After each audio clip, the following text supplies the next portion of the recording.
नमस्कार। आयुर्वेद और योग में मैं डॉक्टर पूजा आप सबका स्वागत करती हूँ। हमारा हर नया वीडियो अपलोड होते ही उसका नोटिफिकेशन आपके मोबाइल पर पाने के लिए हमारे इस चैनल को सब्सक्राइब करें और दिए हुए बेल आइकॉन पर क्लिक करें। योग से इम्यूनिटी बढ़ती है ये तो सब बताते हैं, पर ये इम्यूनिटी कैसे बढ़ती है, कौन से योगासन किस प्रकार इम्यूनिटी बढ़ाने में योगदान देते हैं और पैंडेमिक में इस बात का क्या महत्व है, इसके बारे में इस वीडियो में मैं बताऊंगी। तो इन सब सवालों के जवाब पाने के लिए वीडियो पूरा जरूर देखें। तो फिर आइए शुरू करते हैं। कोविड-19 के इस पैंडेमिक में दुनिया भर में संशोधन शुरू है। इससे संबंधित जानकारी अलग अलग माध्यम से हम तक पहुंचाई जा रही है, लेकिन इस सारी जानकारी में अगर एक बात आपके ध्यान में आई होगी कि दुनिया भर के डॉक्टर्स, संशोधक, वैज्ञानिक इन सब ने एक बात जरूर बताई है, और वो ये है कि अगर हमारी इम्यूनिटी यानी रोग प्रतिकार शक्ति अच्छी है तो ये इन्फेक्शन होने की संभावना बहुत कम हो जाती है। और सिर्फ यही नहीं, तो कोई भी इन्फेक्शन अगर इम्यूनिटी स्ट्रांग हो तो होने की संभावना कम हो जाती है। किसी भी व्यक्ति की इम्यूनिटी दो चीजों पर निर्भर होती है। पहली कि वो शरीर यानी उस शरीर में काम करने वाले सारे सिस्टम्स कितने अच्छी तरह कार्यशील होते हैं, और दूसरा उस शरीर में बसने वाला मन कितना हेल्दी है। क्योंकि अगर शरीर बीमार हो तो कुछ समय बाद वो मन पर असर डालने लगता है और उसे भी बीमार बनाता है, और अगर मन बीमार हो यानी किसी भी प्रकार के मानसिक बीमारियां हो तो वो कुछ समय बाद शरीर को भी धीरे धीरे बीमार करती है। इस प्रकार मन और शरीर आपस में जुड़े हैं। अब आप ये सोच रहे होंगे कि इन सब का योग से और पैंडेमिक से और इम्यूनिटी से क्या संबंध है, ये भी मैं बताऊंगी। योग शास्त्र में मनुष्य के शारीरिक, मानसिक, बौद्धिक और आध्यात्मिक इन चारों पहलुओं के स्वास्थ्य पाने और उसे बनाए रखने पर जोर दिया गया है। अब इस योग की सहायता से इम्यूनिटी किस प्रकार बढ़ती है और इस पैंडेमिक में किसी भी प्रकार के इन्फेक्शन के खतरे से बचने के लिए हम योगाभ्यास का किस प्रकार उपयोग कर सकते हैं, इसके बारे में मैं आपको बताऊंगी। मनुष्य की इम्यूनिटी उसके शरीर की कार्यक्षमता पर निर्भर करती है, और शरीर की कार्यक्षमता आगे दी हुई चार चीजों पर मुख्यतः डिपेंड करती है। पहला है शरीर को कंटिन्यूअसली बिना किसी बाधा के न्यूट्रिएंट्स का सप्लाई होते रहना और एंडोक्राइन ग्लैंड्स के सिक्रीशंस के लेवल नॉर्मल रहना। दूसरा पॉइंट है शरीर के सारे वेस्ट प्रोडक्ट्स जो कि है मल, मूत्र और स्वेद यानी पसीना इफेक्टिवली टाइम टू टाइम बाहर निकाले जाना। तीसरा है नर्वस सिस्टम का नॉर्मल रहना, और चौथा है शरीर में बसा मन हेल्दी, स्वस्थ रहना। अब एक एक पॉइंट को डिटेल में हम देखेंगे। सारे शरीर को अगर न्यूट्रिएंट सप्लाई चाहिए तो वो भी अच्छी क्वालिटी का होना जरूरी है। अन्न पचन के बाद तैयार होने वाले न्यूट्रिएंट्स अगर अच्छी क्वालिटी के ना हो तो भी पोषण में कमी रह जाती है। इसीलिए खाना तो हेल्दी हो ही, पर साथ ही पाचन तंत्र का स्वस्थ होना भी उतना ही जरूरी होता है। डाइजेस्टिव सिस्टम और पाचन क्रिया में हिस्सा लेने वाले बाकी ऑर्गन्स जैसे पैनक्रियाज, लिवर, स्मॉल और लार्ज इंटेस्टाइन आदि इन सब का नॉर्मल होना बहुत जरूरी होता है। भुजंगासन, शलभासन, योग मुद्रा, धनुरासन, वज्रासन ये आसन डाइजेस्टिव सिस्टम तथा उसके साथ बाकी एब्डोमिनल ऑर्गन्स को व्यायाम देते हैं, उनके काम को उत्तेजना देते हैं और स्वस्थ रखते हैं, जिससे डाइजेस्टिव की क्रिया नियमित रूप से होकर अच्छी क्वालिटी के न्यूट्रिएंट्स आहार से बनते हैं। अब ये जो न्यूट्रिएंट्स अन्न से बने हैं उसे शरीर के हर छोटी जगह पर पहुंचाने का काम दो चीजों पर डिपेंड होता है। एक है ब्लड सर्कुलेशन और दूसरा है इस ब्लड की ऑक्सीजन कैरिंग कैपेसिटी अच्छी होना। ब्लड सर्कुलेशन में सबसे महत्वपूर्ण सहभाग होता है वो है हृदय का, जहां शरीर से आया हुआ अशुद्ध रक्त शुद्ध किया जाता है और फिर वो शुद्ध रक्त वापस पूरे शरीर में ब्लड कैपिलरीज के द्वारा पहुंचाया जाता है। ये हृदय एक मांसल अवयव है और योगाभ्यास से इस अवयव को मजबूती मिलती है, इसकी कार्यक्षमता बढ़ाई जाती है। पश्चिमोत्तानासन, धनुरासन, हलासन, सर्वांगासन, मूर्धासन इन आसनों से हृदय के मसल्स को व्यायाम मिलता है और वे मजबूत होते हैं और उनकी लाइफ बढ़ती है। न्यूट्रिएंट्स के साथ अगर ऑक्सीजन शरीर को सही मात्रा में नहीं मिला तो उसे काम करने में दिक्कत होती है। ये ऑक्सीजन रेस्पिरेटरी सिस्टम के द्वारा शरीर को मिलता है।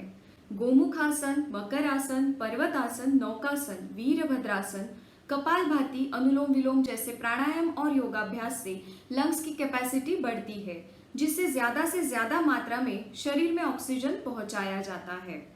इस प्रकार बिना किसी बाधा के शरीर को न्यूट्रिएंट्स का सप्लाई शुरू रहता है।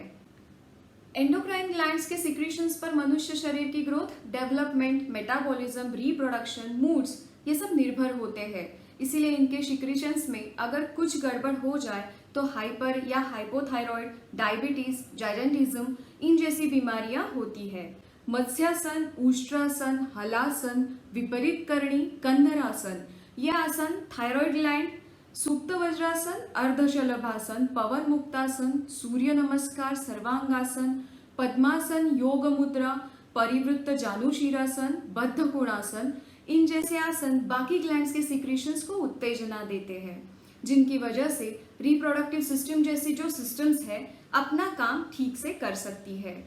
अर्ध मत्स्येंद्रासन, वक्रासन, योग मुद्रा, पवन मुक्तासन, सुप्त वज्रासन, मलासन इनसे आंतड़ियों को व्यायाम मिलकर मलमूत्र आदि जो वेस्ट मटेरियल बाहर निकालने का काम सही तरह से करते हैं।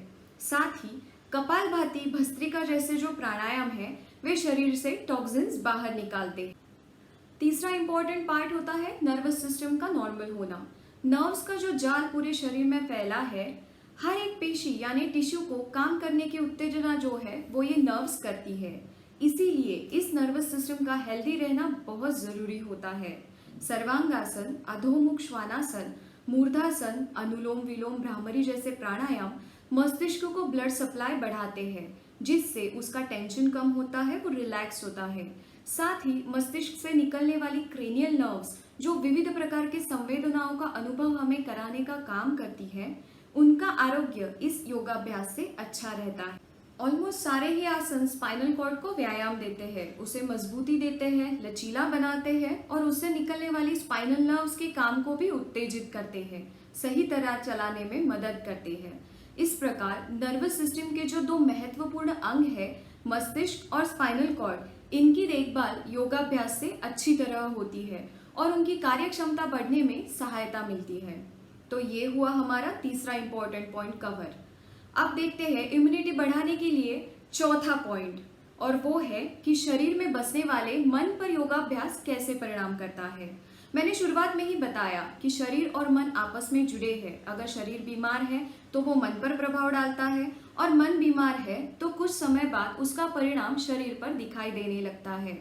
योगाभ्यास का सबसे पहला फायदा ये होता है कि चंचल मन को ये नियंत्रित करने में मदद करता है। आसन हो या प्राणायाम का अभ्यास हो, एक जगह पर कुछ समय बैठने के लिए मन को अनुशासित किया जाता है, उसे डिसिप्लिन सिखाई जाती है। अनुलोम विलोम, ओमकार जाप, भ्रामरी इन प्राणायाम के अभ्यास से मन को शांति मिलती है। एक जगह बैठकर आंखें बंद करने से कुछ समय बाद धीरे धीरे अपने आप एकाग्रता बढ़ती है, कंसंट्रेशन, फोकस बढ़ता है। अपने अंदर झांक कर इनर सेल्फ का अवेयरनेस यानी जागरूकता आने लगती है। योगाभ्यास से मस्कुलर टेंशन कम होता है, रिलैक्सेशन आता है। एंडोक्राइन ग्लैंड्स पर इसका अच्छा प्रभाव पड़ता है, जिससे स्ट्रेस हार्मोन्स कम होते हैं, जी घबराना, तनाव, चिंता ये सब लक्षण कम होते हैं। योगाभ्यास से मानसिक बीमारियां जैसे डिप्रेशन, एंजाइटी, अलग अलग तरह के फोबिया, हेलोसिनेशंस आदि कम होने लगते हैं। जीवन के प्रति सकारात्मक दृष्टिकोण यानी पॉजिटिविटी मिलती है और इस मन को हेल्दी रखा जाता है। तो इस प्रकार पूरे शरीर की हर एक सिस्टम पर योगाभ्यास से अद्भुत प्रभाव दिखाई देता है, जो शरीर की इम्यूनिटी बढ़ाता है। और ऐसे स्ट्रॉन्ग इम्यूनिटी वाले शरीर और मन को कोविड-19 हो या कोई भी पैंडेमिक हो, इन्फेक्शन की संभावना कम होती है। और इसीलिए योगाभ्यास पैंडेमिक में अपना स्वास्थ्य बनाए रखने के लिए एक बहुत ही आसान और भरोसेमंद पर्याय है। तो आज से ही योगाभ्यास शुरू करें और अपनी इम्यूनिटी स्ट्रॉन्ग बनाएं। योग करो और स्वस्थ रहो। ओवरऑल इम्यूनिटी बढ़ाने के लिए रोज करने के लिए एक योगा रेजिम जो बच्चों से लेकर बूढ़ों तक कोई भी कर सकता है, हमारे योग से बढ़ाए इम्यूनिटी इस वीडियो में दिया है, जो आप रोज नियमित रूप से कर सकते हैं। इसकी लिंक वीडियो के एंड में आपको ऊपर मिलेगी। इसके साथ ही हर एक योगासन के बारे में अगर विस्तार में जानना है तो हमारे इस चैनल पर योग और स्वास्थ्य प्लेलिस्ट में आपको डिटेल में जानकारी मिलेगी। आयुर्वेद और योग से संबंधित जानकारी के लिए तुरंत हमारे इस चैनल को सब्सक्राइब करें, जिससे आने वाले हर नए वीडियो के बारे में आपके मोबाइल पर आपको नोटिफिकेशन मिलेगा। और इस वीडियो में दी हुई जानकारी अगर आपको पसंद आई है तो नीचे दिए हुए कमेंट बॉक्स में अपनी प्रतिक्रियाएं हमें ज़रूर दें। साथ ही लाइक और शेयर करना ना भूलें।